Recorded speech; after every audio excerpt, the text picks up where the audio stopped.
Radio vice of Khalsa ਸੁਣ ਰਹੇ ਸਾਰੇ ਸਰੋਤਿਆਂ ਦਾ ਪ੍ਰੋਗਰਾਮ ਕਿਤਾਬ ਸੰਸਾਰ ਦੇ ਵਿੱਚ ਸਵਾਗਤ ਹੈ ਜੀ। ਦਾਸ ਜਰਨੈਲ ਸਿੰਘ ਚੱਕਰ ਦੀ ਫਤਿਹ ਆਪ ਸਾਰੇ ਸਰੋਤਿਆਂ ਨੇ ਪ੍ਰਵਾਨ ਕਰਨੀ ਜੀ। ਵਾਹਿਗੁਰੂ ਜੀ ਕਾ ਖਾਲਸਾ, ਵਾਹਿਗੁਰੂ ਜੀ ਕੀ ਫਤਿਹ। ਸਰੋਤਿਓ, ਜਿਵੇਂ ਕਿ ਆਪ ਜੀ ਨੂੰ ਪਤਾ ਹੀ ਹੈ ਕਿ ਅਸੀਂ ਇਸ ਪ੍ਰੋਗਰਾਮ ਦੇ ਵਿੱਚ ਕਿਤਾਬ ਸਿੱਖ ਰਾਜ ਕਿਵੇਂ ਬਣਿਆ ਗਿਆਨੀ ਸੋਹਣ ਸਿੰਘ ਸੀਤਲ ਜੀ ਵੱਲੋਂ ਲਿਖੀ ਹੋਈ ਪੜ੍ਹ ਰਹੇ ਹਾਂ। ਸੋ ਬੇਨਤੀ ਕਰਨੀ ਚਾਹੁੰਦਾ ਸਾਰੇ ਸਰੋਤਿਆਂ ਨੂੰ ਕਿ ਇਸ ਪ੍ਰੋਗਰਾਮ ਦੇ ਵਿੱਚ ਕਾਲਾਂ ਨਾ ਲਾਈਆਂ ਜਾਣ, ਕਿਉਂਕਿ ਅਸੀਂ ਇਸ ਕਿਤਾਬ ਨੂੰ ਤੁਹਾਡੇ ਰੂਬਰੂ ਉਸੇ ਹੀ ਸ਼ਬਦਾਵਲੀ ਦੇ ਵਿੱਚ ਕਰਨਾ ਚਾਹੁੰਦੇ ਹਾਂ ਜਿਹੜੀ ਸ਼ਬਦਾਵਲੀ ਗਿਆਨੀ ਸੋਹਣ ਸਿੰਘ ਸੀਤਲ ਜੀ ਨੇ ਵਰਤੀ ਹੈ। ਸੋ ਤੁਹਾਡਾ ਕੋਈ ਸੁਝਾਅ ਹੋਵੇ ਜਾਂ ਤੁਹਾਡਾ ਕੋਈ ਸਵਾਲ ਹੋਵੇ ਤਾਂ ਤੁਸੀਂ ਸਾਨੂੰ ਸਾਡੇ ਫੇਸਬੁੱਕ ਪੇਜ ਦੇ ਉੱਤੇ ਮੈਸੇਜ ਭੇਜ ਸਕਦੇ ਹੋ। ਸਾਡਾ ਫੇਸਬੁੱਕ ਪੇਜ ਹੈ facebook.com/radio voice of ਖਾਲਸਾ। ਸੋ ਇਸ ਪੇਜ 'ਤੇ ਤੁਸੀਂ ਜਾ ਕੇ ਸਾਨੂੰ ਮੈਸੇਜ ਭੇਜ ਸਕਦੇ ਹੋ। ਪੇਜ ਨੂੰ ਲਾਈਕ ਵੀ ਕਰੋ, ਸ਼ੇਅਰ ਵੀ ਕਰੋ ਅੱਗੇ ਤੋਂ ਅੱਗੇ, ਤਾਂ ਕਿ ਜਿਹੜੀ ਇਹ ਸੱਚ ਦੀ ਆਵਾਜ਼ ਆ ਇਹ ਵੱਧ ਤੋਂ ਵੱਧ ਲੋਕਾਂ ਤੱਕ ਪਹੁੰਚ ਸਕੇ। ਸੋ ਆਓ ਅਸੀਂ ਜਿਹੜੀ ਕਿਤਾਬ ਹੈ ਅਸੀਂ 144 ਪੰਨੇ ਜਿਹੜੇ ਇਹਦੇ ਪੜ੍ਹ ਚੁੱਕੇ ਹਾਂ। 145ਵੇਂ ਪੰਨੇ ਤੋਂ ਅਸੀਂ ਇਹਨੂੰ ਸ਼ੁਰੂ ਕਰਨ ਲੱਗੇ ਗਿਆਨੀ ਸੋਹਣ ਸਿੰਘ ਸੀਤਲ ਜੀ ਦੀ ਕਲਮ ਤੋਂ। ਮੀਰਮਨੂੰ ਦੇ ਘੇਰੇ ਸਮੇਂ ਰਾਮ ਰੌਣੀ ਦੀ ਕੰਧ ਗੋਲਿਆਂ ਦੀ ਮਾਰ ਨਾਲ ਨਕਾਰੀ ਹੋ ਗਈ ਸੀ। ਸਰਦਾਰ ਜੱਸਾ ਸਿੰਘ ਤਖਾਣ ਨੇ ਉਸ ਨੂੰ ਨਵੇਂ ਸਿਰਿਓਂ ਪੱਕਾ ਕਿਲ੍ਹਾ ਬਣਾਇਆ ਤੇ ਰਾਮਗੜ੍ਹ ਨਾਮ ਰੱਖਿਆ।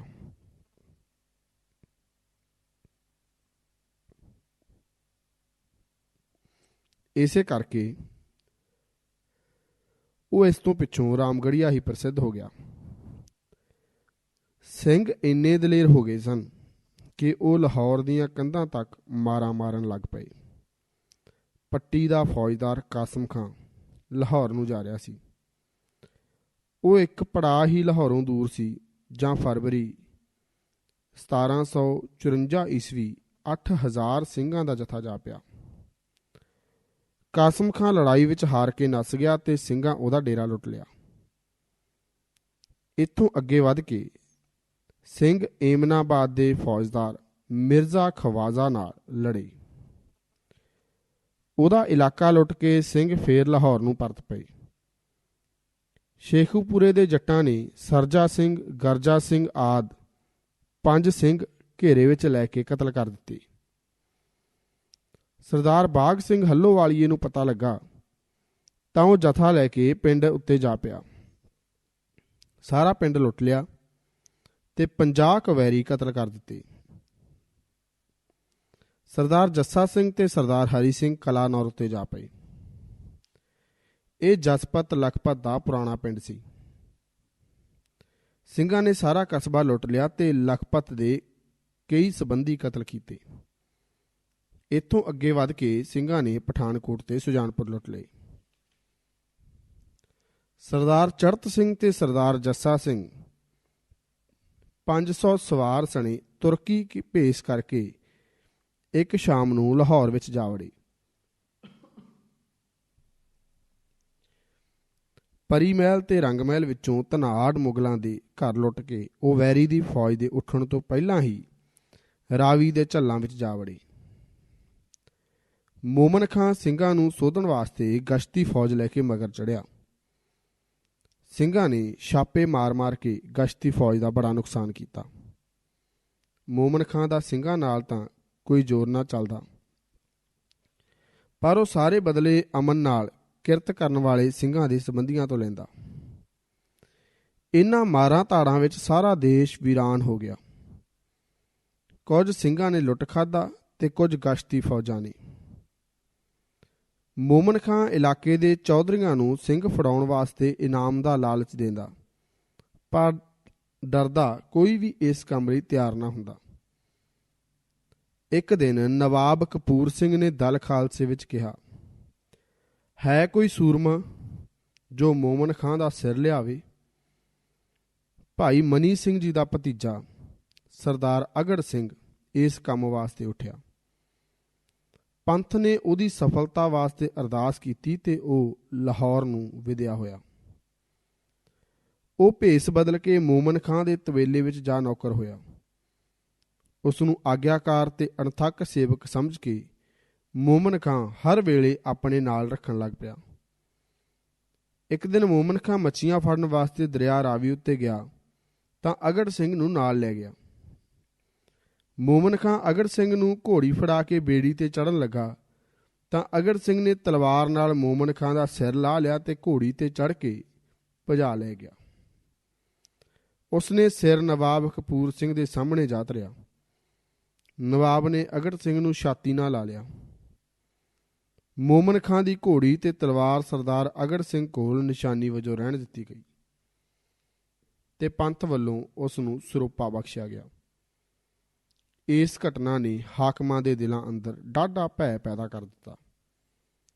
1754 ਈਸਵੀ ਦੇ ਅਖੀਰ ਵਿੱਚ ਸਿੰਘਾਂ ਦਾ 12,000 ਦਾ ਜਥਾ ਅੰਬਾਲੇ ਉਦਾਲੇ ਜਾ ਲੁੱਟਮਾਰ ਕਰਨ ਲੱਗਾ।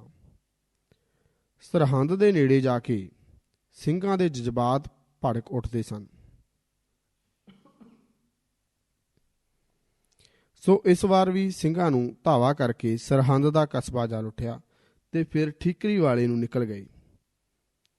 ਇੱਥੇ ਦਲ ਖਾਲਸੇ ਕੋਲ ਸਰਦਾਰ ਆਲਾ ਸਿੰਘ ਮਦਦ ਵਾਸਤੇ ਆਇਆ। 12,000 ਸਿੰਘ ਉਸ ਦੀ ਸਹਾਇਤਾ ਵਾਸਤੇ ਨਾਲ ਚੜ੍ਹ ਪਏ। ਦਲ ਖਾਲਸੇ ਦੀ ਮਦਦ ਨਾਲ ਸਰਦਾਰ ਆਲਾ ਸਿੰਘ ਨੇ ਬੁਢਲਾਡਾ ਉੱਤੇ ਕਬਜ਼ਾ ਕਰ ਲਿਆ।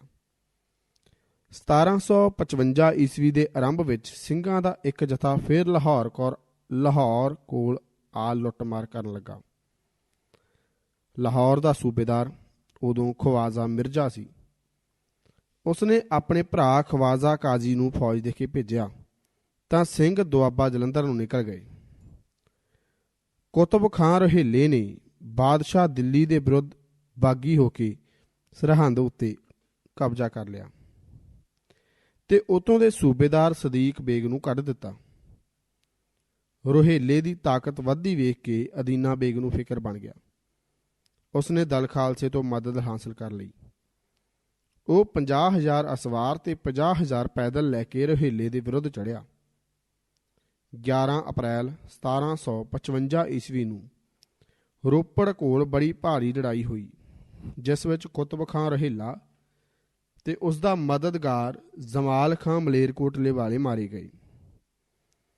ਅਦੀਨਾ ਬੇਗ ਨੇ ਸਰਹੰਦ ਉੱਤੇ ਕਬਜ਼ਾ ਕਰ ਲਿਆ। ਇੱਥੇ ਹੀ ਬਸ ਨਹੀਂ, ਉਹਨੇ ਸ਼ਾਹਾਬਾਦ, ਥਾਨੇਸਰ, ਘੁੜਾਮ, ਮਨਸੂਰਪੁਰ ਤੇ ਮੁਸਤਫਾਬਾਦ ਤੱਕ ਦਾ ਇਲਾਕਾ ਮੱਲ ਲਿਆ। ਬਾਦਸ਼ਾਹ ਤੇ ਵਜ਼ੀਰ ਉਸ ਦਾ ਟਾਕਰਾ ਕਰਨ ਦੀ ਥਾਂ ਉਸ ਨੂੰ ਜ਼ਫਰ ਜੰਗ ਬਹਾਦਰ ਦਾ ਖਿਤਾਬ ਤੇ ਸਰਹੰਦ ਦੀ ਸੂਬੇਦਾਰੀ ਦੇ ਦਿੱਤੀ। ਥਾਨੇਸਰ ਤੋਂ ਸਿੰਘ ਅਦੀਨਾ ਬੇਗ ਤੋਂ ਵੱਖਰੇ ਹੋ ਗਏ।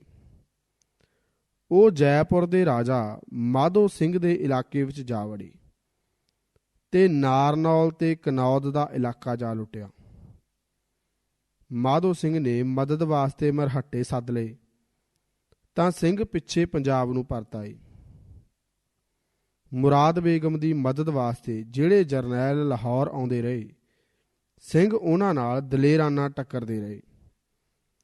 ਜਿਹੜੇ ਦੁਰਾਨੀ ਬਾਕੀ ਲੋਕਾਂ ਵਾਸਤੇ ਹਊਆ ਬਣੇ ਹੋਏ ਸਨ, ਸਿੰਘ ਉਹਨਾਂ ਦੀ ਪਰਵਾਹ ਨਾ ਕਰਦੇ।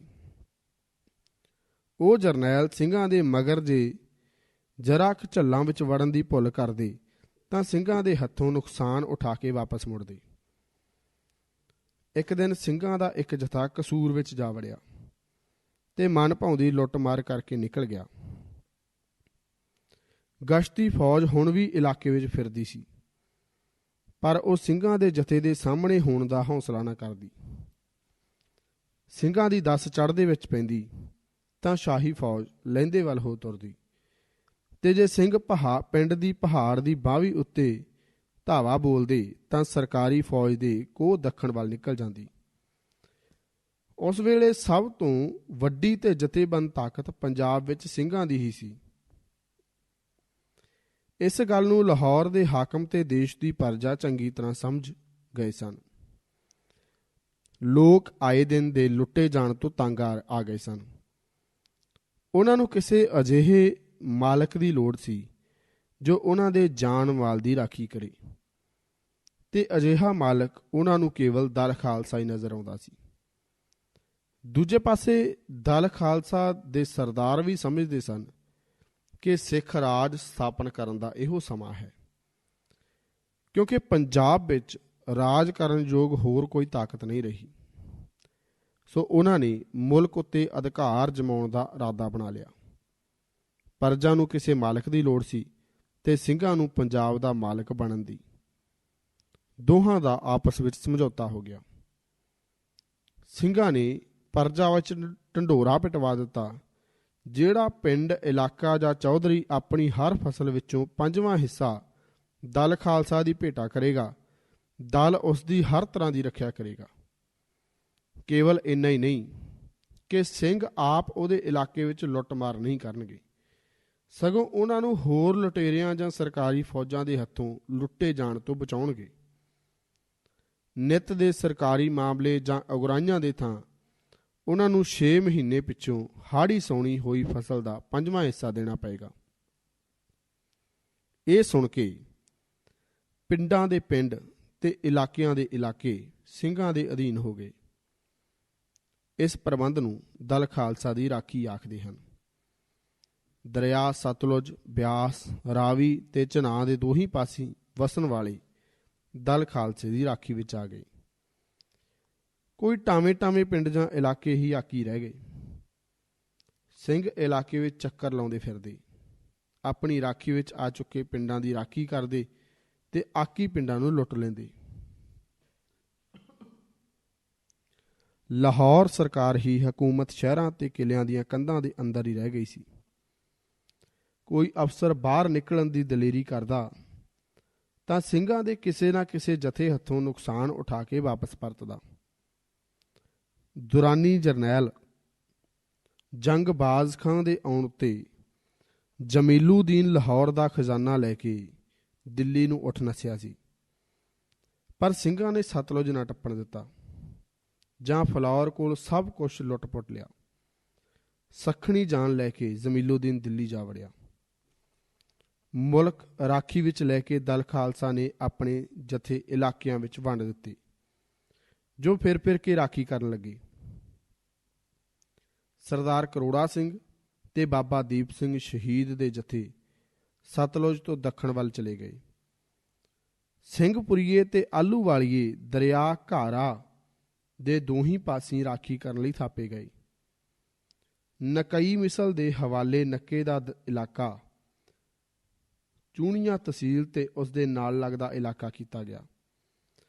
ਸਰਦਾਰ ਜੈ ਸਿੰਘ ਘਨਈਆ ਤੇ ਸਰਦਾਰ ਜੱਸਾ ਸਿੰਘ ਰਾਮਗੜੀਆ ਰਿਆੜਕੀ ਵਿੱਚ ਨਿਯਤ ਹੋਏ। ਸਰਦਾਰ ਚੜ੍ਹਤ ਸਿੰਘ ਸ਼ੁਕਰ ਚੱਕੀਆ ਤੇ ਸਰਦਾਰ ਹਰੀ ਸਿੰਘ ਭੰਗੀ ਦੁਆਬਾ ਰਚਨਾ ਤੇ ਦੁਆਬਾ ਚੱਜ ਉੱਤੇ ਕਾਬਜ਼ ਹੋਏ। ਨਿਸ਼ਾਨਾ ਵਾਲੀ ਮਿਸਲ ਤੇ ਡੱਲੇ ਵਾਲੀ ਮਿਸਲ ਅੰਮ੍ਰਿਤਸਰ ਰਹੀਆਂ, ਤਾਂ ਜੋ ਕਿਤੇ ਲੋੜ ਪਏ ਤਾਂ ਮਦਦ ਪਹੁੰਚਾਈ ਜਾ ਸਕੇ। ਪੰਜਾਬ ਦੇ ਬਹੁਤੇ ਉਪਜਾਊ ਹਿੱਸੇ ਉੱਤੇ ਸਿੰਘਾਂ ਨੇ ਆਪਣਾ ਕਬਜ਼ਾ ਜਮਾ ਲਿਆ ਸੀ। ਇਹ ਇਲਾਕਾ ਛੇਤੀ ਹੀ ਇੱਕ ਮਜ਼ਬੂਤ ਸਿੱਖ ਰਾਜ ਵਿੱਚ ਬਦਲ ਜਾਂਦਾ ਜੇ ਕਦੇ ਅਫਗਾਨਿਸਤਾਨ ਦਾ ਬਾਦਸ਼ਾਹ ਅਹਿਮਦ ਸ਼ਾਹ ਅਬਦਾਲੀ ਸਿੱਖਾਂ ਦੇ ਰਾਹ ਵਿੱਚ ਨਾ ਆ ਜਾਂਦਾ। ਅਬਦਾਲੀ ਦੇ ਚੌਥੇ ਹਮਲੇ ਨੇ ਇੱਕ ਵਾਰ ਫੇਰ ਸਾਰੇ ਦੇਸ਼ ਵਿੱਚ ਭਾਜੜ ਪਾ ਦਿੱਤੀ।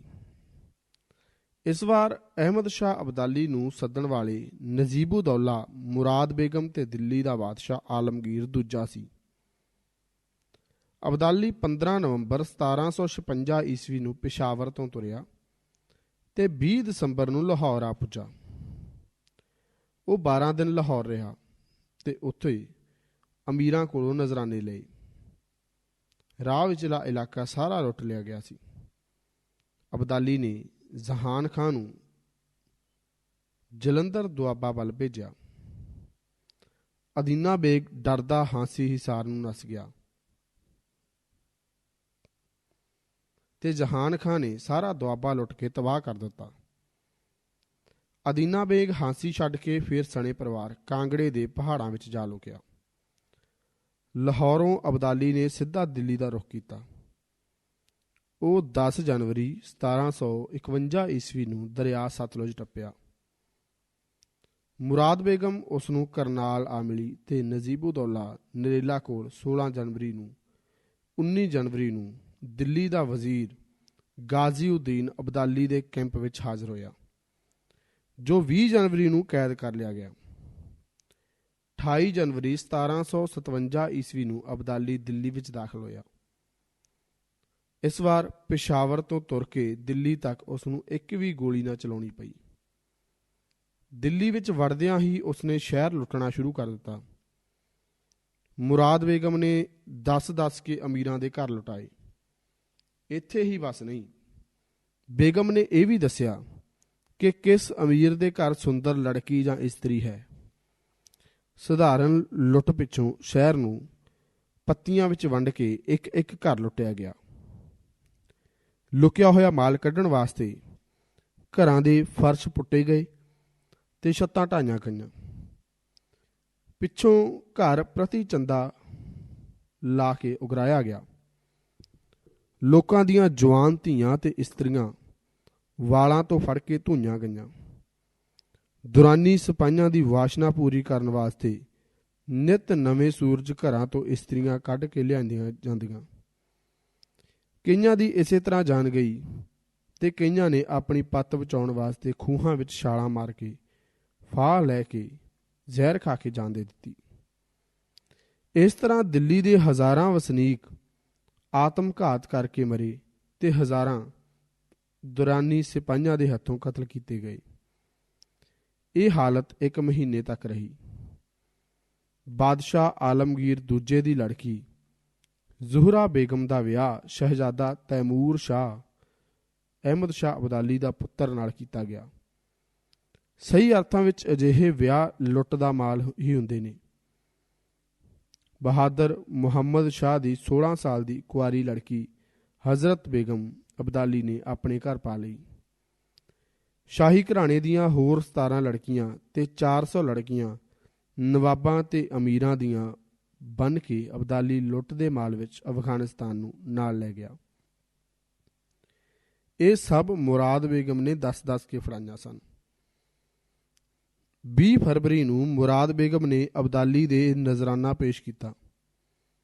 ਅਬਦਾਲੀ ਨੇ ਆਪਣੀ ਹੀਰਿਆਂ ਜੜੀ ਕਲਗੀ ਸਣੀ ਪੱਗ ਬੇਗਮ ਦੇ ਸਿਰ ਤੇ ਧਰ ਦਿੱਤੀ ਤੇ ਉਸ ਨੂੰ ਆਪਣਾ ਪੁੱਤਰ ਕਹਿ ਕੇ ਸੁਲਤਾਨ ਮਿਰਜ਼ਾ ਦਾ ਖਿਤਾਬ ਦਿੱਤਾ। ਬੇਗਮ ਦੇ ਕਹਿਣ ਉੱਤੇ ਅਬਦਾਲੀ ਨੇ ਉਸ ਦੀ ਲੜਕੀ ਉਮਦਾ ਬੇਗਮ ਦਾ ਵਿਆਹ ਗਾਜ਼ੀਉਦੀਨ ਵਜ਼ੀਰ, ਜੋ ਪਹਿਲਾਂ ਤੋਂ ਉਹਦੇ ਕੋਲ ਸੀ, ਨਾਲ ਕੀਤਾ ਤੇ ਉਸ ਨੂੰ ਦਿੱਲੀ ਦਾ ਵਜ਼ੀਰ ਰਹਿਣ ਦਿੱਤਾ। ਅਬਦਾਲੀ ਦੇ ਹੁਕਮ ਨਾਲ ਗਾਜ਼ੀਉਦੀਨ ਨੂੰ ਆਪਣੀਆਂ ਪਹਿਲੀਆਂ ਸਾਰੀਆਂ ਬੇਗਮਾਂ ਨੂੰ ਤਲਾਕ ਦੇਣਾ ਪਿਆ। ਇੱਥੋਂ ਅੱਗੇ ਵੱਧ ਕੇ ਅਬਦਾਲੀ ਨੇ ਆਗਰਾ, ਮਥੁਰਾ ਤੇ ਬ੍ਰਿੰਦਾਵਨ ਲੁੱਟੇ ਤੇ ਸਾੜੇ। ਸਾਰਾ ਇਲਾਕਾ ਤਬਾਹ ਕਰ ਦਿੱਤਾ ਗਿਆ। ਪਤਾ ਨਹੀਂ ਅਬਦਾਲੀ ਅਜੇ ਕਿੱਥੋਂ ਤੱਕ ਪਹੁੰਚਦਾ, ਪਰ ਉਹਦੀ ਫੌਜ ਵਿੱਚ ਹੈਜ਼ਾ ਪੈ ਗਿਆ ਤੇ 150 ਮੌਤਾਂ ਰੋਜ਼ ਹੋਣ ਲੱਗੀਆਂ। ਇਸ ਵਾਸਤੇ 31 ਮਾਰਚ ਨੂੰ ਅਬਦਾਲੀ ਫੇਰ ਦਿੱਲੀ ਆ ਗਿਆ। ਲਾਹੌਰ, ਮੁਲਤਾਨ, ਕਸ਼ਮੀਰ ਤੇ ਪਿਸ਼ਾਵਰ ਤਾਂ ਪਹਿਲਾਂ ਹੀ ਅਬਦਾਲੀ ਦੇ ਰਾਜ ਵਿੱਚ ਮਿਲ ਚੁੱਕੇ ਸਨ। ਇਸ ਵਾਰ ਉਹਨੇ ਸੂਬਾ ਸਰਹੰਦ ਵੀ ਆਪਣੇ ਰਾਜ ਨਾਲ ਮਿਲਾ ਲਿਆ ਤੇ ਉੱਥੋਂ ਦਾ ਸੂਬੇਦਾਰ ਹਸ਼ਤ ਨਗਰ ਦਾ ਮੁਹੰਮਦ ਜ਼ਈ ਅਬਦ ਸਮਦ ਖਾਂ ਬਣਾਇਆ ਤੇ ਸਦੀਕ ਬੇਗ ਖਾਂ ਉਸ ਦਾ ਨਾਇਬ। ਦਿੱਲੀ ਦਾ ਵਜ਼ੀਰ ਉਹ ਪਹਿਲਾਂ ਹੀ ਗਾਜ਼ੀਉਦੀਨ ਨੂੰ ਬਣਾ ਚੁੱਕਾ ਸੀ। ਹੁਣ ਨਜੀਬੁਦੌਲਾ ਨੂੰ ਦਿੱਲੀ ਸਰਕਾਰ ਦਾ ਮੀਰ ਬਖਸ਼ੀ ਥਾਪ ਦਿੱਤਾ। ਸਹੀ ਅਰਥਾਂ ਵਿੱਚ ਸਾਰੀ ਤਾਕਤ ਨਜੀਬੁਦੌਲਾ ਦੇ ਹੱਥ ਵਿੱਚ ਹੀ ਚੱਲੀ ਗਈ। ਵਜ਼ੀਰ ਤੇ ਬਾਦਸ਼ਾਹ ਉਹਦੇ ਹੱਥਾਂ ਵਿੱਚ ਕਠਪੁਤਲੀ ਬਣ ਗਏ। ਇੱਕ ਵਾਰ ਫੇਰ ਦਿੱਲੀ ਵਿੱਚ ਹੁੰਝਾ ਫੇਰ ਕੇ ਉਹ 2 ਅਪ੍ਰੈਲ ਨੂੰ ਉੱਥੋਂ ਤੁਰਿਆ। ਉਹਨੇ ਜਿਨ੍ਹਾਂ ਊਠਾਂ, ਘੋੜਿਆਂ, ਖੱਚਰਾਂ, ਹਾਥੀਆਂ ਤੇ ਗੱਡਿਆਂ ਉੱਤੇ ਲੁੱਟ ਦਾ ਮਾਲ ਲੱਦਿਆ ਹੋਇਆ ਸੀ, ਉਹਨਾਂ ਦੀ ਗਿਣਤੀ 28,000 ਸੀ। ਉਸ ਨਾਲ 80,000 ਫੌਜ ਸੀ। ਜਿਹੜੇ ਸਿਪਾਹੀ ਆਉਂਦੇ ਹੋਏ ਘੋੜਿਆਂ ਦੇ ਨਾਲ ਆਏ ਸਨ, ਉਹਨਾਂ ਨੂੰ ਜਾਂਦੀ ਵਾਰ ਪੈਦਲ ਜਾਣਾ ਪਿਆ। ਘੋੜਿਆਂ ਉੱਤੇ ਲੁੱਟ ਦਾ ਮਾਲ ਲੱਦਿਆ ਹੋਇਆ ਸੀ। ਇਹ 4-5 ਮਹੀਨੇ ਸਿੰਘਾਂ ਨੂੰ ਚੰਗੇ ਮਿਲ ਗਏ। ਜਿਹੜੇ ਪਿੰਡ ਉਹਨਾਂ ਦੀ ਰਾਖੀ ਵਿੱਚ ਨਹੀਂ ਸਨ, ਉਹ ਸਿੰਘਾਂ ਨੇ ਤਸੱਲੀ ਨਾਲ ਲੁੱਟੇ। ਅਜਿਹੇ ਰਾਜ ਰੌਲੇ ਵਿੱਚ ਕਈ ਕਿਸਮ ਦੇ ਲੁਟੇਰੇ ਲੋਕਾਂ ਨੂੰ ਲੁੱਟਿਆ ਕਰਦੇ ਸਨ। ਅਜਿਹੇ ਲੁਟੇਰਿਆਂ ਤੋਂ ਸਿੰਘਾਂ ਨੇ ਆਪਣੀ ਰਾਖੀ ਵਿੱਚ ਆਏ ਹੋਏ ਇਲਾਕਿਆਂ ਨੂੰ ਬਚਾਇਆ। ਦੁਆਬ ਜਲੰਧਰ ਦਾ ਹਾਕਮ ਅਦੀਨਾ ਬੇਗ ਅਬਦਾਲੀ ਤੋਂ ਡਰਦਾ ਪਹਾੜਾਂ ਵਿੱਚ ਨੱਸ ਗਿਆ ਸੀ।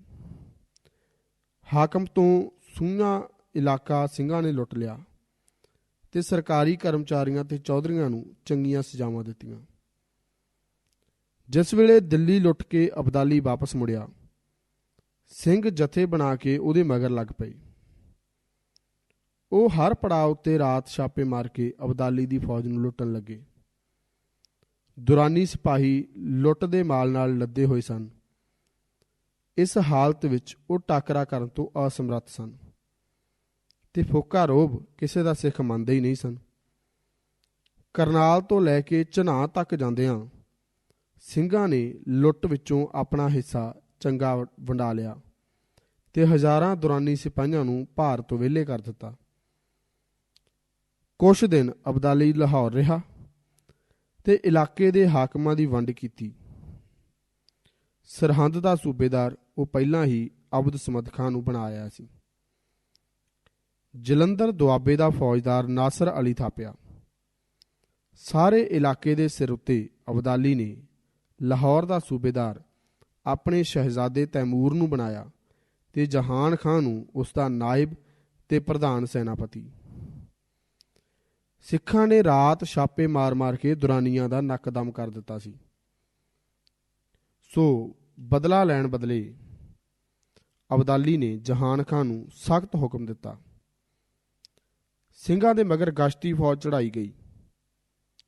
ਕੁਛ ਸਿੰਘ ਲੜ ਕੇ ਸ਼ਹੀਦ ਹੋਏ ਤੇ ਬਾਕੀ ਜੰਗਲਾਂ ਵਿੱਚ ਲੁਕ ਗਏ। ਅਬਦਾਲੀ ਅਗਾਂਹ ਤੁਰਿਆ ਤਾਂ ਸਿੰਘ ਫੇਰ ਮਗਰ ਲੱਗ ਪਏ। ਤੈਮੂਰ ਤੇ ਜਹਾਨ ਖਾਂ ਕੋਲ 10,000 ਦੁਰਾਨੀ ਫੌਜ ਛੱਡ ਕੇ ਅਬਦਾਲੀ ਵਾਪਸ ਕੰਧਾਰ ਚਲਾ ਗਿਆ।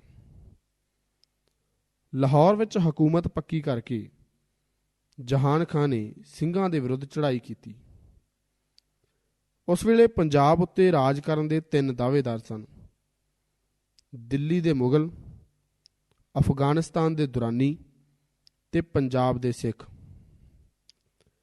ਮੁਗਲਾਂ ਨੇ ਅਫਗਾਨਾਂ ਅੱਗੇ ਹਥਿਆਰ ਸੁੱਟ ਦਿੱਤੇ ਸਨ, ਭਾਵ ਉਹਨਾਂ ਪੰਜਾਬ ਉੱਤੇ ਦੁਰਾਨੀਆਂ ਦਾ ਹੱਕ ਮੰਨ ਲਿਆ ਸੀ।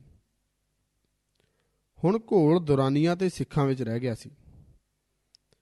ਸਿੱਖ ਨਾ ਪੰਜਾਬ ਦੀ ਹਕੂਮਤ ਕਿਸੇ ਕੋਲੋਂ ਭਿੱਛਿਆ ਵਾਂਗ ਮੰਗਦੇ ਸਨ, ਸਗੋਂ ਕਿਸੇ ਦਾ ਬਖਸ਼ਿਆ ਹੋਇਆ ਰਾਜ ਲੈਣ ਵਾਸਤੇ ਵੀ ਤਿਆਰ ਨਹੀਂ ਸਨ ਤੇ ਨਾ ਕਿਸੇ ਨੂੰ ਪੰਜਾਬ ਉੱਤੇ ਰਾਜ ਕਰਨ ਦਿੰਦੇ ਸਨ। ਜਹਾਨ ਖਾਂ ਸਿੱਖਾਂ ਦੇ ਸੁਭਾਅ ਤੋਂ ਚੰਗੀ ਤਰ੍ਹਾਂ ਜਾਣੂ ਸੀ। ਉਸ ਨੂੰ ਇਸ ਗੱਲ ਦਾ ਯਕੀਨ ਸੀ ਕਿ ਸਿੱਖਾਂ ਨੂੰ ਤਬਾਹ ਕੀਤਿਆਂ ਬਿਨਾਂ ਜਾਂ ਬੇਹੌਸਲਾ ਕੀਤਿਆਂ ਬਿਨਾਂ ਪੰਜਾਬ ਵਿੱਚ ਅਮਨ ਦਾ ਰਾਜ ਕਰਨਾ ਔਖਾ ਹੀ ਨਹੀਂ, ਅਸੰਭਵ ਹੈ। ਸੋ ਉਹਨੇ ਇਸ ਕੰਮ ਵਾਸਤੇ ਸਾਰਾ ਬਲ ਲਾ ਦੇਣ ਦਾ ਫੈਸਲਾ ਕਰ ਲਿਆ। ਇਲਾਕੇ ਵਿੱਚ ਨਵੇਂ ਉਤਸ਼ਾਹ ਨਾਲ ਗਸ਼ਤੀ ਫੌਜਾਂ ਦੀ ਚੜ੍ਹਾਈ ਹੋਈ। ਸਿੰਘ ਸਮਾਂ ਵਿਚਾਰ ਕੇ ਮਾਲਵੇ ਨੂੰ ਨਿਕਲ ਗਏ ਤੇ ਕੁਛ ਪਹਾੜਾਂ ਉੱਤੇ ਜਾ ਚੜੇ ਜਾਂ ਜੰਗਲਾਂ ਵਿੱਚ ਲੁਕ ਗਏ। ਜਹਾਨ ਖਾਂ ਆਪ ਫੌਜਾਂ ਲੈ ਕੇ ਅੰਮ੍ਰਿਤਸਰ ਤੇ ਚੜ੍ਹ ਆਇਆ। ਉਸ ਵੇਲੇ ਉੱਥੇ ਬਾਬਾ ਗੁਰਬਖਸ਼ ਸਿੰਘ ਹਰਿਮੰਦਰ ਸਾਹਿਬ ਦੀ ਰਾਖੀ ਕਰ ਰਿਹਾ ਸੀ। ਉਹ ਪਿੰਡ ਲੀਲ ਤਹਿਸੀਲ ਕਸੂਰ ਦਾ ਸੀ। ਉਹਨੇ ਭਾਈ ਮਨੀ ਸਿੰਘ ਜੀ ਤੋਂ ਅੰਮ੍ਰਿਤ ਛਕਿਆ ਸੀ। ਉਹ ਬੜਾ ਭਜਨੀਕ ਸੰਤ ਰੂਪ ਨਿਹੰਗ ਸਿੰਘ ਸੀ। ਉਹ ਹਰ ਵੇਲੇ ਨੀਲੇ ਵਸਤਰ ਪਹਿਨਿਆ ਕਰਦਾ ਸੀ।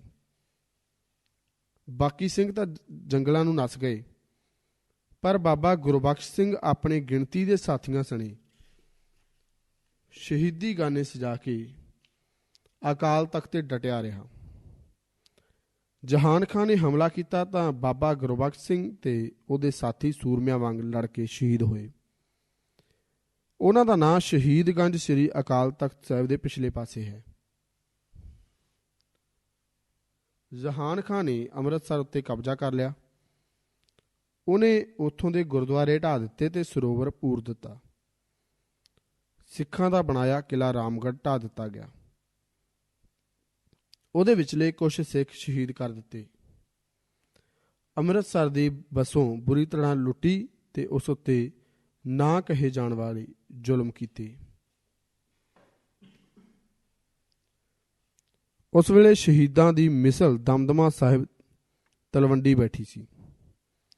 ਮਿਸਲ ਦਾ ਜਥੇਦਾਰ ਬਾਬਾ ਦੀਪ ਸਿੰਘ ਗੁਰੂ ਗ੍ਰੰਥ ਸਾਹਿਬ ਦੀ ਬੀੜ ਦਾ ਉਤਾਰਾ ਕਰ ਰਿਹਾ ਸੀ। ਹਰਿਮੰਦਰ ਸਾਹਿਬ ਦੀ ਬੇਅਦਬੀ ਦੀ ਖਬਰ ਸੁਣੀ ਤਾਂ ਉਸ ਸੰਤ ਸਿਪਾਹੀ ਨੇ ਕਲਮ ਰੱਖ ਦਿੱਤੀ ਤੇ ਤਲਵਾਰ ਫੜ ਲਈ। ਦਮਦਮਾ ਸਾਹਿਬ ਦੀ ਸੇਵਾ ਆਪਣੇ ਭਤੀਜੇ ਸੱਦਾ ਸਿੰਘ ਨੂੰ ਸੌਂਪ ਕੇ ਬਾਬਾ ਦੀਪ ਸਿੰਘ ਆਪਣਾ ਜਥਾ ਲੈ ਕੇ ਅੰਮ੍ਰਿਤਸਰ ਨੂੰ ਤੁਰ ਪਿਆ। ਪਿੰਡ ਜਗਾ, ਬਾਹਮਣੀ ਵਾਲਾ, ਨੀਹਾਂ ਵਾਲਾ, ਬਿੱਜੂ ਕੇ, ਗੁਰੂ ਚੌਂਤਰਾ, ਫੂਲ, ਮਹਾਰਾਜ, ਦਰਾਜ, ਭੁੱਚੋ, ਗੋਬਿੰਦਪੁਰਾ, ਕੋਟ, ਲੱਖੀ ਜੰਗਲ ਵਿੱਚ ਦੀ ਹੁੰਦਾ ਹੋਇਆ ਜਥਾ ਫਿਰੋਜ਼ਪੁਰ ਖੇਮਕਰਨ ਰਾਹੀਂ ਤਰਨ ਤਾਰਨ ਆ ਬੈਠਾ। ਇੱਥੋਂ ਤੱਕ ਆਉਂਦਿਆਂ ਸਿੰਘਾਂ ਦੀ ਗਿਣਤੀ 5000 ਹੋ ਗਈ। ਇੱਥੇ ਇਲਾਕੇ ਦੇ ਪਿੰਡਾਂ ਵਿੱਚ ਖਬਰ ਖਿਲਰ ਗਈ ਕਿ ਬਾਬਾ ਦੀਪ ਸਿੰਘ ਜੀ ਅੰਮ੍ਰਿਤਸਰ ਸ਼ਹੀਦ ਹੋਣ ਵਾਸਤੇ ਜਾ ਰਹੇ ਹਨ। ਇਹ ਸੁਣ ਕੇ ਸਿੰਘ ਲੱਗੇ ਤਰਨ ਤਾਰਨ ਇਕੱਠੇ ਹੋਣ। ਲੜਾਈ ਵਾਲੇ ਦਿਨ ਤੱਕ ਸਾਰੇ ਸਿੰਘਾਂ ਦੀ ਗਿਣਤੀ 10,000 ਤੱਕ ਅੱਪੜ ਗਈ। ਅੱਗੇ ਜਹਾਨ ਖਾਂ ਨੇ ਗੋਲਵੜ ਮੋਰਚੇ ਆ ਮੱਲੇ। ਆਪਣੀ ਮਦਦ ਵਾਸਤੇ ਉਹਨੇ ਇਲਾਕੇ ਦੇ ਸਭ ਹਾਕਮ ਬੁਲਾ ਲਏ। ਲਾਹੌਰ ਵਿੱਚ ਰਹਿਣ ਵਾਲੇ ਹਰ ਅਸਵਾਰ ਨੂੰ ਲੜਾਈ ਵਿੱਚ ਜਾਣ ਦਾ ਹੁਕਮ ਦਿੱਤਾ ਗਿਆ। ਜਹਾਨ ਖਾਂ ਦੇ ਨਾਲ ਹਾਜੀ ਅੱਤੇ ਖਾਂ, ਕਾਸਮ ਖਾਂ ਪੱਟੀਵਾਲਾ, ਮੀਰ ਨਿਮਤੁੱਲਾ, ਸੈयद ਸਾਬਰ ਅਲੀ, ਅਮੀਰ ਜਾਨ ਖਾਨ 5000, ਅਯੂਬ ਖਾਂ, ਅਮਾਨ ਖਾਂ, ਯਾਕੂਬ ਖਾਂ, ਜ਼ਬਰਦਸਤ ਖਾਂ, ਰੁਸਤਮ ਖਾਂ ਆਦਿ ਅਫਸਰ ਸਨ। 11 ਨਵੰਬਰ 1757 ਈਸਵੀ ਨੂੰ ਲੜਾਈ ਹੋਈ। ਸਿੰਘਾਂ ਨੇ ਤਰਨਤਾਰਨੋਂ ਉੱਠ ਕੇ ਜਹਾਨ ਖਾਂ ਉੱਤੇ ਹਮਲਾ ਕੀਤਾ। ਪਹਿਲੇ ਹੱਲੇ ਵਿੱਚ ਹੀ ਮੁਸਲਿਮ ਫੌਜ ਪਿਛਾਂਹ ਨੂੰ ਨੱਸ ਉੱਠੀ। ਜਹਾਨ ਖਾਂ ਨੇ ਆਪਣੀ ਫੌਜ ਨੂੰ ਨੱਸਣ ਤੋਂ ਰੋਕਣ ਵਾਸਤੇ ਤਲਵਾਰ ਨਾਲ ਆਪਣੇ ਹੀ ਕੁਝ ਸਿਪਾਹੀ ਫੱਟੜ ਕੀਤੇ। ਇਸ ਤਰ੍ਹਾਂ ਦੋਹੀਂ ਪਾਸੀ ਮੌਤ ਵੇਖ ਕੇ ਮੁਸਲਿਮ ਫੌਜ ਮਾਰੀ ਦੀ ਲੜਨ ਲੱਗੀ। ਉਹ ਸਿੰਘਾਂ ਦੇ ਅਥਾਹ ਜੋਸ਼ ਅੱਗੇ ਖਲੋ ਨਾ ਸਕੀ। ਅਖੀਰ ਲੜਦੇ ਲੜਾਉਂਦੇ ਮੁਸਲਿਮ ਜਰਨੈਲ ਪਿਛਲੇ ਪੈਰੀ ਅੰਮ੍ਰਿਤਸਰ ਨੂੰ ਹਟਣ ਲੱਗੇ। ਦੋਵੇਂ ਦਲ ਲੜਦੇ ਲੜਦੇ ਰਾਮਸਰ ਕੋਲ ਜਾ ਪੜੇ। ਇੱਥੇ ਬੜਾ ਘਮਸਾਨ ਦਾ ਯੁੱਧ ਹੋਇਆ। ਅਮਾਨ ਖਾਂ ਤੇ ਬਾਬਾ ਦੀਪ ਸਿੰਘ ਆਮੋ ਸਾਹਮਣੇ ਆ ਭਿੜੇ। ਸਾਂਝੇ ਵਾਰ ਨਾਲ ਦੋਹਾਂ ਬਹਾਦਰਾਂ ਦੇ ਸਿਰ ਲੈ ਗਏ। ਗਿਆਨੀ ਗਿਆਨ ਸਿੰਘ ਜੀ ਪੰਥ ਪ੍ਰਕਾਸ਼ ਵਿੱਚ ਲਿਖਦੇ ਹਨ ਕਿ ਇਹ ਘਟਨਾ ਪਿੰਡ ਚਾਟੀਵਿੰਡ ਕੋਲ ਹੋਈ।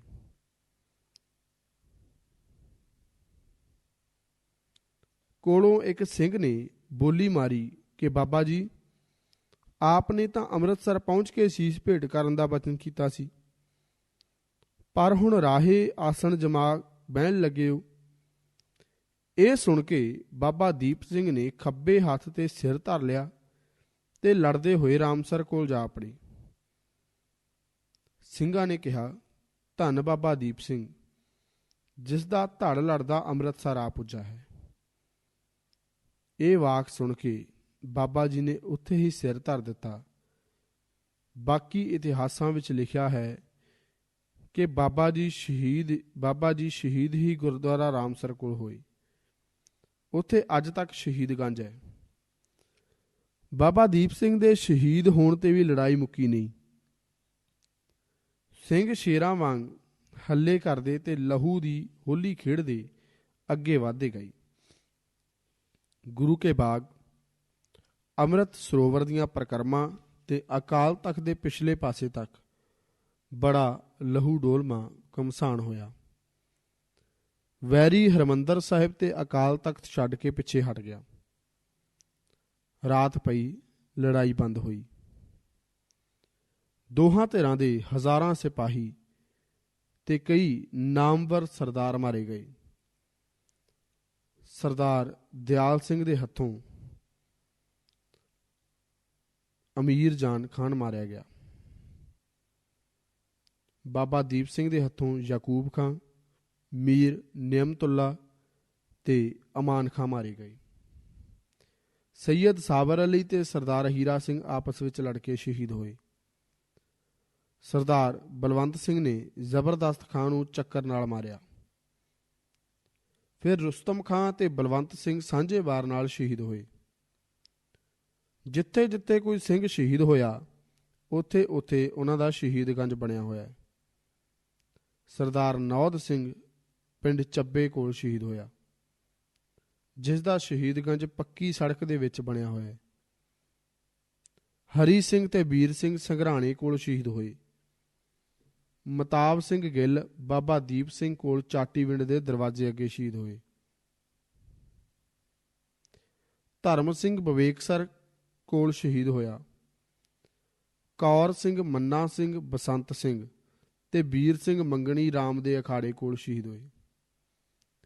ਹੀਰਾ ਸਿੰਘ, ਗੰਡਾ ਸਿੰਘ, ਨਿਹਾਲ ਸਿੰਘ, ਲਹਿਣਾ ਸਿੰਘ, ਗੋਪਾਲ ਸਿੰਘ, ਰਣ ਸਿੰਘ, ਭਾਗ ਸਿੰਘ, ਸੱਜਣ ਸਿੰਘ, ਅਗੜ ਸਿੰਘ, ਬਹਾਦਰ ਸਿੰਘ ਗੁਰੂ ਕੇ ਬਾਗ ਵਿੱਚ ਸ਼ਹੀਦ ਹੋਏ। ਕੁਝ ਸਿੰਘ ਪਰਿਕਰਮਾ ਵਿੱਚ ਤੇ ਕੁਝ ਅਕਾਲ ਤਖਤ ਦੇ ਪਿਛਲੇ ਪਾਸੇ ਸ਼ਹੀਦ ਹੋਏ। ਰਾਤ ਦੁਰਾਨੀ ਆਪਣੇ ਡੇਰੇ ਵਿੱਚ ਨਵੀਂ ਫੌਜ ਦੀ ਉਡੀਕ ਵਿੱਚ ਰਹੇ। ਸਿੰਘਾਂ ਨੇ ਆਪਣੇ ਸ਼ਹੀਦਾਂ ਦਾ ਸੰਸਕਾਰ ਕੀਤਾ ਤੇ ਦਿਨ ਚੜ੍ਹਨ ਤੋਂ ਪਹਿਲਾਂ ਜੰਗਲ ਨੂੰ ਚਲੇ ਗਏ। ਦੁਰਾਨੀਆਂ ਨੇ ਆ ਕੇ ਫੇਰ ਕਬਜ਼ਾ ਕਰ ਲਿਆ। ਇਸ ਲੜਾਈ ਵਿੱਚ ਮੁਸਲਿਮ ਫੌਜ ਦੀ ਗਿਣਤੀ ਸਿੰਘਾਂ ਨਾਲੋਂ ਕਈ ਗੁਣਾ ਵਧੇਰੇ ਸੀ, ਪਰ ਨੁਕਸਾਨ ਦੋਹਾਂ ਧਿਰਾਂ ਦਾ ਇੱਕੋ ਜਿਹਾ ਹੋਇਆ।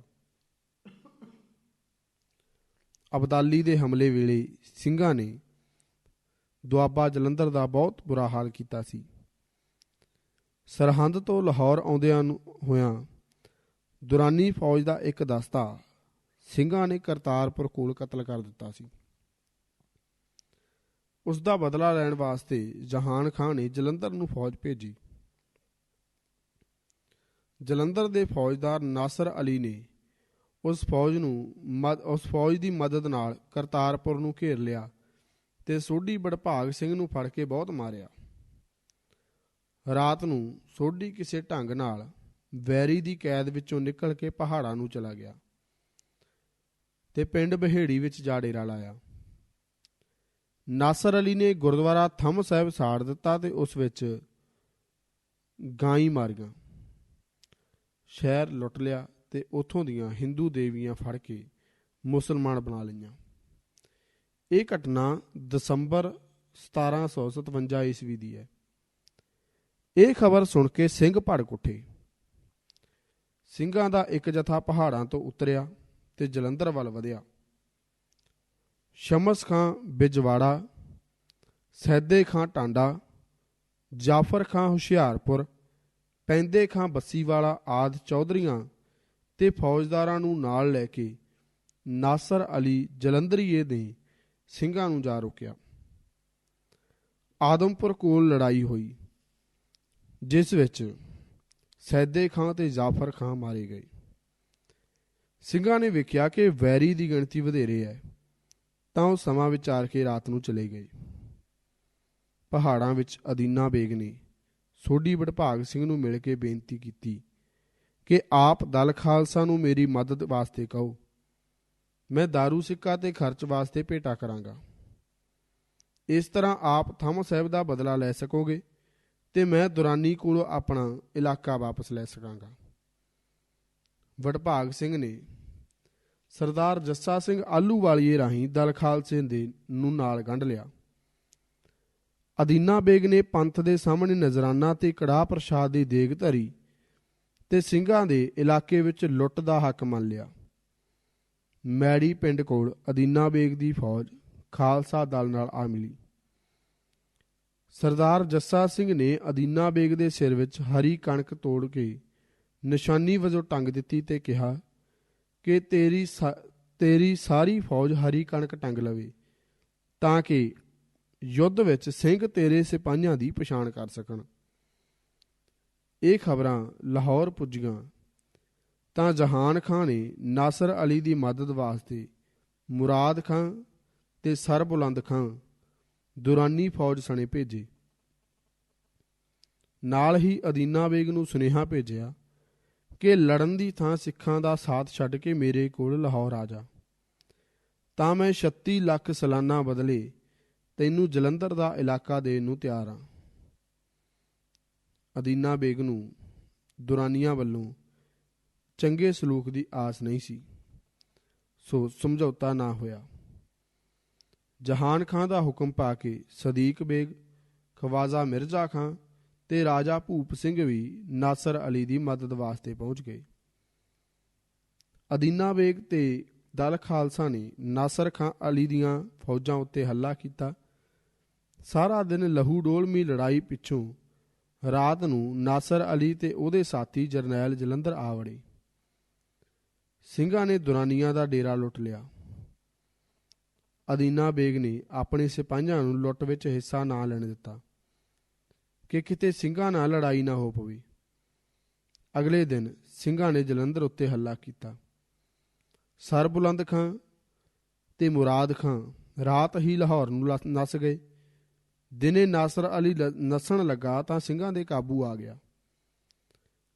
ਉਹਨੇ ਥੰਮ ਸਾਹਿਬ ਗੁਰਦੁਆਰਾ ਸਾੜਿਆ ਤੇ ਉੱਥੇ ਗਾਂ ਮਾਰੀ ਸੀ। ਸਿੰਘਾਂ ਨੇ ਨਾਸਰ ਅਲੀ ਦੇ ਮੂੰਹ ਵਿੱਚ ਸੂਰ ਦਾ ਮਾਸ ਦਿੱਤਾ ਤੇ ਜਿਉਂਦੇ ਨੂੰ ਅੱਗ ਵਿੱਚ ਸਾੜ ਦਿੱਤਾ। ਸਾਰਾ ਸ਼ਹਿਰ ਲੁੱਟ ਲਿਆ। ਹਿੰਦੂ ਦੇਵੀਆਂ ਮੁਸਲਮਾਨਾਂ ਦੇ ਘਰਾਂ ਤੋਂ ਕੱਢ ਕੇ ਵਾਪਸ ਘਰੀਂ ਪਹੁੰਚਾਈਆਂ।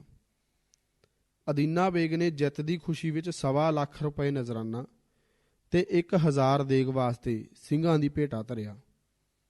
ਇਹ ਘਟਨਾ ਦਸੰਬਰ 1757 ਦੇ ਅਖੀਰ ਵਿੱਚ ਹੋਈ। ਸਿੱਖਾਂ ਤਾਂ ਆਪਣਾ ਕੰਮ ਭੁਗਤਾ ਦਿੱਤਾ, ਪਰ ਅਦੀਨਾ ਬੇਗ ਦਾ ਹੌਸਲਾ ਨਾ ਪਿਆ ਕਿ ਉਹ ਦੁਆਬਾ ਜਲੰਧਰ ਉੱਤੇ ਕਬਜ਼ਾ ਕਰ ਸਕੇ। ਉਹ ਜਹਾਨ ਖਾਂ ਤੋਂ ਡਰਦਾ ਨਾਲਾਗੜ੍ਹ ਨੂੰ ਨੱਸ ਗਿਆ। ਜਹਾਨ ਖਾਂ ਨੇ ਜਲੰਧਰ ਦਾ ਸੂਬੇਦਾਰ ਸਰਫਰਾਜ਼ ਖਾਂ ਨੂੰ ਬਣਾ ਦਿੱਤਾ। ਦਿੱਲੀ ਵਿੱਚ ਉਸ ਵੇਲੇ ਦੇ ਬਲਵਾਨ ਹਾਕਮ ਸਨ ਗਾਜ਼ੀਉਦੀਨ ਵਜ਼ੀਰ ਨੇ ਤੇ ਨਜੀਬੁਦੌਲਾ ਸੈਨਾਪਤੀ। ਬਾਦਸ਼ਾਹ ਕੇਵਲ ਕਾਠ ਦੀ ਪੁਤਲੀ ਸੀ। ਵਜ਼ੀਰ ਤੇ ਸੈਨਾਪਤੀ ਦੀ ਆਪਸ ਵਿੱਚ ਬੜੀ ਲੱਗਦੀ ਸੀ। ਵਜ਼ੀਰ ਨੇ ਆਪਣੀ ਮਦਦ ਵਾਸਤੇ ਮਰਹੱਟੇ ਸੱਦ ਲਏ। ਟਾਕਰੇ ਦੀ ਸਮਰੱਥਾ ਨਾਮ ਸਮਝ ਕੇ ਨਜੀਬੁਦੌਲਾ ਲੁਰਹੇਲਾ ਦਿੱਲੀ ਤੋਂ ਨੱਸ ਕੇ ਨਜੀਬਗੜ੍ਹ ਜਾ ਵੜਿਆ। ਮਰਹੱਟਿਆਂ ਨੇ ਦਿੱਲੀ ਉੱਤੇ ਕਬਜ਼ਾ ਕਰ ਲਿਆ। ਬਾਦਸ਼ਾਹ ਤੇ ਵਜ਼ੀਰ ਮਰਹੱਟਿਆਂ ਦੇ ਆਸਰੇ ਤੇ ਰਹਿ ਗਏ। ਅਦੀਨਾ ਬੇਗ ਨੇ ਮਰਹੱਟਿਆਂ ਤੋਂ ਮਦਦ ਮੰਗੀ। ਇਸ ਕੰਮ ਵਾਸਤੇ ਉਹਨੇ ਵਚਨ ਦਿੱਤਾ ਕਿ ਜਿਸ ਦਿਨ ਆਪ ਚੱਲਦੇ ਆਓ ਉਸ ਦਿਨ ਦਾ 1 ਲੱਖ ਤੇ ਜਿਸ ਦਿਨ ਪੜਾ ਤੇ ਆਰਾਮ ਕਰੋ ਉਸ ਦਿਨ ਦਾ 50,000 ਦਿਆਂਗਾ। ਅਦੀਨਾ ਬੇਗ ਨੇ ਆਪਣੀ ਮਦਦ ਵਾਸਤੇ ਸਿੱਖ ਵੀ ਆਪਣੇ ਨਾਲ ਕੱਢ ਲਏ। ਵਜ਼ੀਰ ਗਾਜ਼ੀਉਦੀਨ ਨੂੰ ਨਾਲ ਲੈ ਕੇ ਮਰਹੱਟੇ ਜਰਨੈਲ ਰਘੂਨਾਥ ਰਾਓ ਤੇ ਮਲਹਾਰ ਰਾਓ ਦੇ ਸਰਹੰਦ ਤੇ ਚੜ੍ਹਾਈ ਕਰ ਦਿੱਤੀ। ਮਰਹੱਟਿਆਂ ਆਉਂਦਿਆਂ ਹੀ ਅਫਗਾਨਾਂ ਦਾ ਕਿਲਾ ਕੁੰਜਪੁਰਾ ਲੈ ਲਿਆ। ਅਬਦ ਸੁਮਦ ਖਾਂ ਸੂਬੇਦਾਰ ਸਰਹੰਦ ਉਦੋਂ ਕਿਲਾ ਸੁਨਾਮ ਨੂੰ ਘੇਰਾ ਪਾਈ ਬੈਠਾ ਸੀ। ਮਰਹੱਟਿਆਂ ਦੀ ਚੜ੍ਹਾਈ ਦੀ ਖਬਰ ਸੁਣ ਕੇ ਉਹਨੇ 12 ਜਨਵਰੀ 1758 ਈਸਵੀ ਨੂੰ ਆਲਾ ਸਿੰਘ ਨਾਲ ਸੁਲ੍ਹਾ ਕਰ ਲਈ ਤੇ ਆਪ ਵਾਪਸ ਸਰਹੰਦ ਆ ਗਿਆ।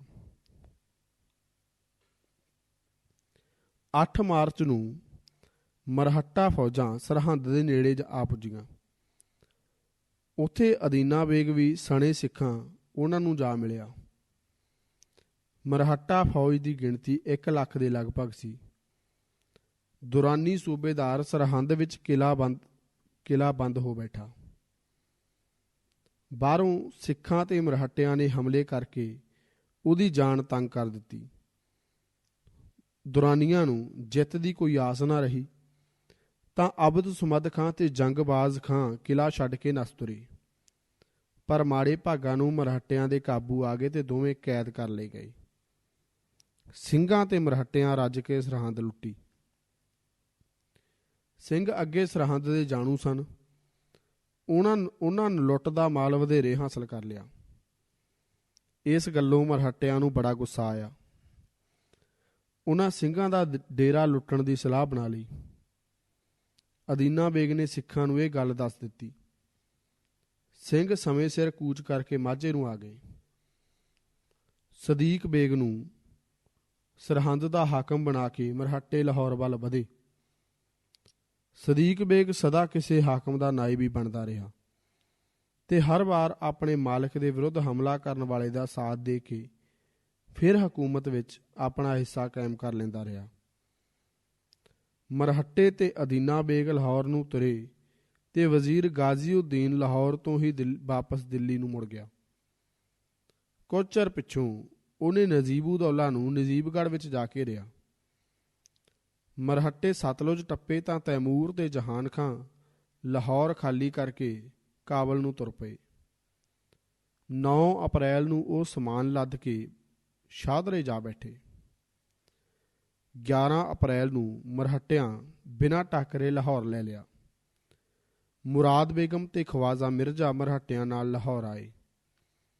ਦੁਰਾਨੀਆਂ ਨੇ ਬਹੁਤ ਸਾਰੇ ਸਮਾਨ ਨੂੰ ਅੱਗ ਲਾ ਦਿੱਤੀ ਤੇ ਲੋੜੀਂਦਾ ਸਮਾਨ ਲੈ ਕੇ ਛੇਤੀ ਨੱਸੇ। ਤੈਮੂਰ ਤੇ ਜਹਾਨ ਖਾਂ ਆਪ ਅੱਗੇ ਅੱਗੇ ਨੱਸੇ ਤੇ ਮਗਰ ਰਾਖੀ ਵਾਸਤੇ ਮੀਰ ਹਾਜ਼ਰ ਖਾਂ ਦੀ ਕਮਾਨ ਵਿੱਚ ਦੁਰਾਨੀ ਫੌਜ ਲਾ ਲਈ।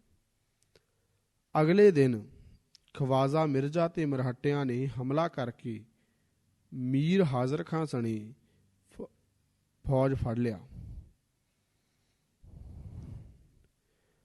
ਅਦੀਨਾ ਬੇਗ ਦੀ ਸਲਾਹ ਨਾਲ ਸਿੱਖਾਂ ਨੂੰ ਫਿਰ ਆਪਣੀ ਮਦਦ ਤੇ ਲੈ ਲਿਆ। ਸਿੱਖਾਂ ਤੇ ਮਰਹੱਟਿਆਂ ਨੇ ਤੈਮੂਰ ਤੇ ਜਹਾਨ ਖਾਂ ਨੂੰ ਝਨਾ ਤੇ ਜਾ ਘੇਰਿਆ। ਮਰਾਠੇ 20,000 ਤੇ ਸਿੱਖ 10,000 ਸਨ। ਤੈਮੂਰ ਤੇ ਜਹਾਨ ਖਾਂ ਤਾਂ ਰਾਤ ਜਾਨ ਬਚਾ ਕੇ ਨੱਸ ਗਏ, ਪਰ ਉਹਨਾਂ ਦਾ ਡੇਰਾ ਸਿੱਖਾਂ ਤੇ ਮਰਾਠਿਆਂ ਨੇ ਲੁੱਟ ਲਿਆ। ਇੱਥੇ ਹਜ਼ਾਰਾਂ ਦੁਰਾਨੀ ਸਿਪਾਹੀ ਕਤਲ ਹੋਏ ਤੇ ਰਹਿੰਦੇ ਕੈਦੀ ਬਣਾ ਲਏ ਗਏ।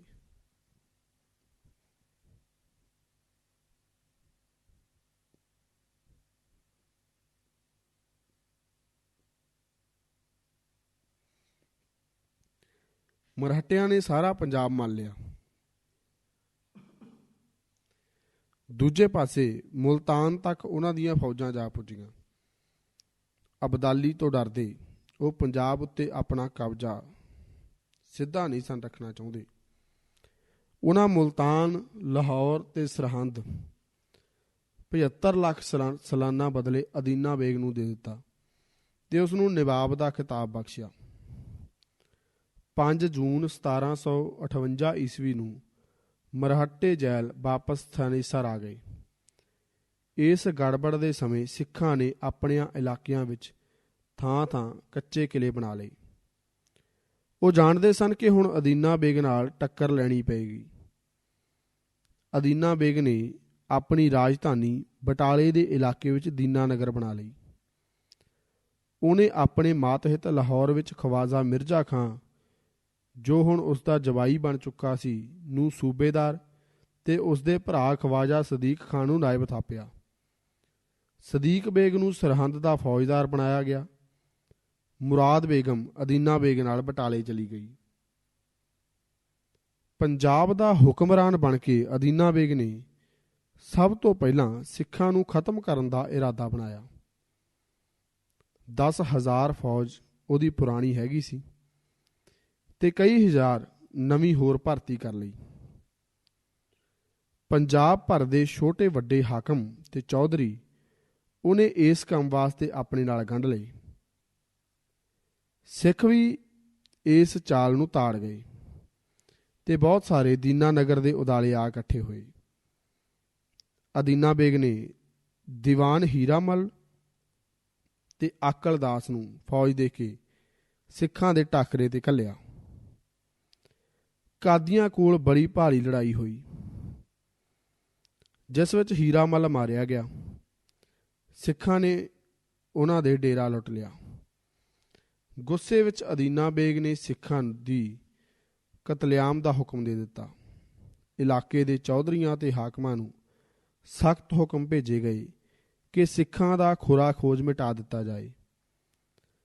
ਜਿਨ੍ਹਾਂ ਸਿੱਖਾਂ ਦੀ ਮਦਦ ਨਾਲ ਅਦੀਨਾ ਬੇਗ ਕਈ ਵਾਰ ਆਪਣੇ ਸਿੰਘਾਸਣ ਤੇ ਬੈਠਾ ਸੀ, ਹੱਥ ਧੋ ਕੇ ਮਗਰ ਪੈ ਗਿਆ। ਅਦੀਨਾ ਬੇਗ ਜਾਣਦਾ ਸੀ ਕਿ ਸਿੱਖਾਂ ਦਾ ਅਜਿੱਤ ਕਿਲਾ ਦਰਿਆਵਾਂ ਦੇ ਝੱਲ ਹਨ। ਉਹਨੇ ਮੀਰ ਅਜ਼ੀਜ਼ ਬਖਸ਼ੀ ਨੂੰ 1000 ਤਖਾਣ ਤੇ ਫੌਜ ਦੇ ਕੇ ਝੱਲ ਵੱਢਣ ਤੇ ਸਾੜਨ ਤੇ ਲਾ ਦਿੱਤਾ। ਝੱਲ ਵਿੱਚੋਂ ਨਿਕਲ ਕੇ ਸਰਦਾਰ ਆਨੰਦ ਸਿੰਘ ਸਾਂਗਣਾ, ਜੱਸਾ ਸਿੰਘ ਰਾਮਗੜੀਆ, ਜੈ ਸਿੰਘ ਘਨੱਈਆ ਤੇ ਅਮਰ ਸਿੰਘ ਕਿੰਗਰਾ ਕੁਝ ਸਿੰਘਾਂ ਸਣੇ ਅੰਮ੍ਰਿਤਸਰ ਕਿਲ੍ਹਾ ਰਾਮਗੜ੍ਹ ਵਿੱਚ ਆ ਵੜੇ। ਮੀਰ ਅਜ਼ੀਜ਼ ਨੇ ਰਾਮਗੜ੍ਹ ਨੂੰ ਘੇਰਾ ਪਾ ਲਿਆ। ਸਿੱਖ ਬੜੀ ਬਹਾਦਰੀ ਨਾਲ ਲੜੇ ਤੇ ਵੈਰੀ ਦੀ ਇੱਕ ਬਾਹੀ ਚੀਰ ਕੇ ਮਾਲਵੇ ਨੂੰ ਨਿਕਲ ਗਏ।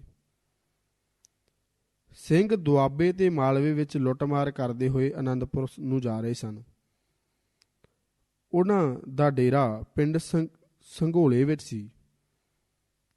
ਜਾਂ ਸਦੀਕ ਬੇਗ ਭਾਰੀ ਫੌਜ ਤੇ ਤੋਪਖਾਨਾ ਲੈ ਕੇ ਜਾ ਪਿਆ। ਇਸ ਹਮਲੇ ਨੇ ਸਿੰਘਾਂ ਦਾ ਬੜਾ ਨੁਕਸਾਨ ਕੀਤਾ। ਉਹ ਡੇਰਾ ਛੱਡ ਕੇ ਆਨੰਦਪੁਰ ਨੂੰ ਭੱਜ ਉੱਠੇ। ਸਦੀਕ ਬੇਗ ਤੋਪਖਾਨਾ ਪਿੱਛੇ ਛੱਡ ਕੇ ਸਿੱਖਾਂ ਦੇ ਮਗਰ ਪਿਆ। ਵੈਰੀ ਆਪਣੇ ਤੋਪਖਾਨੇ ਤੋਂ 4-5 ਮੀਲ ਦੂਰ ਚਲਾ ਗਿਆ ਤਾਂ ਸਿੰਘਾਂ ਨੇ ਇੱਕੇ ਵਾਰ ਪਿੱਛੇ ਮੁੜ ਕੇ ਵੈਰੀ ਉੱਤੇ ਹਮਲਾ ਕਰ ਦਿੱਤਾ। ਸਿੰਘਾਂ ਦੇ ਦਿਲ ਵਿੱਚ ਪਿਛਲੀ ਹਾਰ ਦੀ ਬੜੀ ਖਾਰ ਸੀ। ਉਹ ਇਸ ਦਲੇਰੀ ਨਾਲ ਲੜੇ ਕਿ ਵੈਰੀ ਨੂੰ ਜਾਨ ਬਚਾਉਣ ਵਾਸਤੇ ਪਿੰਡ ਛੱਡ ਕੇ ਨੱਸਣਾ ਪਿਆ।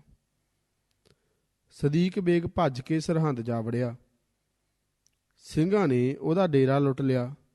ਇੱਥੋਂ ਤਰਨਾ ਦਲ ਨੇ ਆਨੰਦਪੁਰ ਹੋਲਾ ਮਹੱਲਾ ਜਾ ਕੀਤਾ ਤੇ ਬੁੱਢਾ ਦਲ ਡਰੋਲੀ ਆ ਬੈਠਾ। ਸਰੋਤਿਓ, ਇੱਥੋਂ ਤੱਕ ਅੱਜ ਅਸੀਂ ਇਸ ਕਿਤਾਬ ਨੂੰ ਪੜ੍ਹਾਂਗੇ। ਇਸ ਕਿਤਾਬ ਦੇ ਅਸੀਂ 165 ਪੰਨੇ ਪੜ੍ਹ ਚੁੱਕੇ ਹਾਂ। ਅਗਲੇ ਦਿਨਾਂ ਦੇ ਵਿੱਚ ਇਸ ਨੂੰ ਅੱਗੇ ਪੜ੍ਹਨ ਦਾ ਯਤਨ ਕਰਾਂਗੇ। ਸੋ ਤੁਸੀਂ ਇਸੇ ਤਰ੍ਹਾਂ ਸਾਡੇ ਨਾਲ ਜੁੜੇ ਰਹੋ। ਕਿਤਾਬ ਦਾ ਨਾਮ ਹੈ ਸਿੱਖ ਰਾਜ ਕਿਵੇਂ ਬਣਿਆ ਤੇ ਲੇਖਕ ਨੇ ਗਿਆਨੀ ਸੋਹਣ ਸਿੰਘ ਜੀ ਸੀਤਲ। ਤੁਸੀਂ ਸੁਣਦੇ ਰਹੋ ਰੇਡੀਓ ਵਾਇਸ ਆਫ ਖਾਲਸਾ। ਮੈਨੂੰ ਜਾਣੀ ਜਰਨੈਲ ਸਿੰਘ ਚੱਕਰ ਨੂੰ ਦਿਓ ਇਜਾਜ਼ਤ। ਵਾਹਿਗੁਰੂ ਜੀ ਕਾ ਖਾਲਸਾ, ਵਾਹਿਗੁਰੂ ਜੀ ਕੀ ਫਤਿਹ।